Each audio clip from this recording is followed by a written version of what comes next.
Tu aimerais bien aller sur Mars? C'est une jolie planète après tout, pourquoi pas? Où est-elle?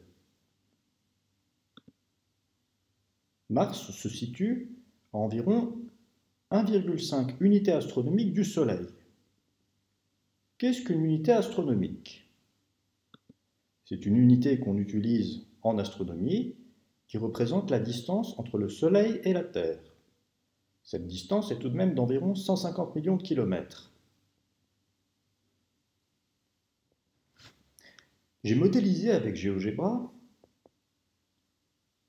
le système solaire avec le Soleil au centre, la Terre qui se situe à une unité astronomique du Soleil, et j'ai représenté Mars dans le cas particulier où le Soleil, la Terre et Mars sont alignés. Il y a dans ce cas 0,52 unités astronomiques entre la Terre et Mars. Ce qui en vaisseau spatial peut se faire en quelques mois. Comment l'observation de Mars a-t-elle été possible? Notamment grâce à Galilée qui a perfectionné les lunettes astronomiques qui étaient à l'époque insuffisamment précises pour bien voir des astres lointains. Galilée est né en 1564.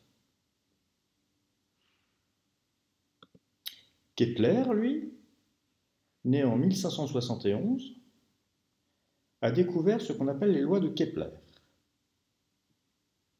Il a notamment trouvé la relation qui existe entre la durée nécessaire à une planète pour faire une révolution complète autour du Soleil et la distance de cette planète au Soleil.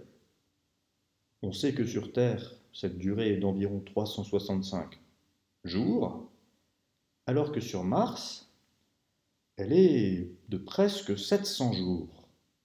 Dans GeoGebra, j'ai modélisé la loi que Kepler a trouvée pour représenter la rotation de la Terre autour du Soleil en même temps que la rotation de Mars autour du Soleil. Dans le graphique de droite, tu verras apparaître au fur et à mesure des rotations la distance entre la Terre et Mars. L'unité de temps ici est l'année, et la simulation va correspondre à une période de 10 années. Lançons la simulation.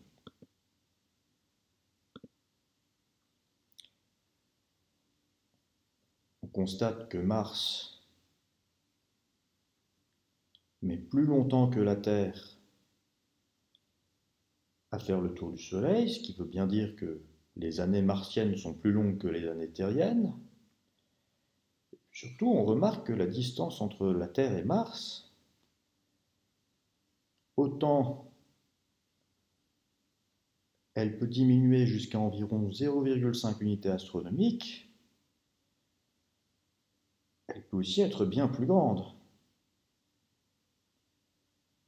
jusqu'à près de 2,5 unités astronomiques lorsque l'éloignement entre la Terre et Mars est maximum.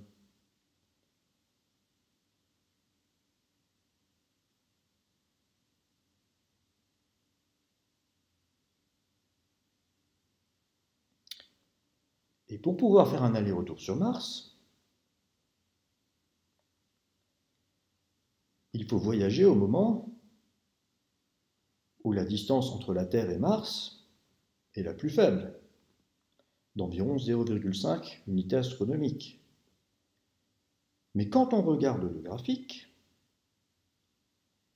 on constate que cette situation dans laquelle la distance entre la Terre et Mars est minimale, à environ 0,5 unités astronomiques, qui correspond en fait à l'alignement du Soleil, de la Terre et de Mars, ne se reproduit que environ tous les 2 ans. Ce qui veut dire que si on part vers Mars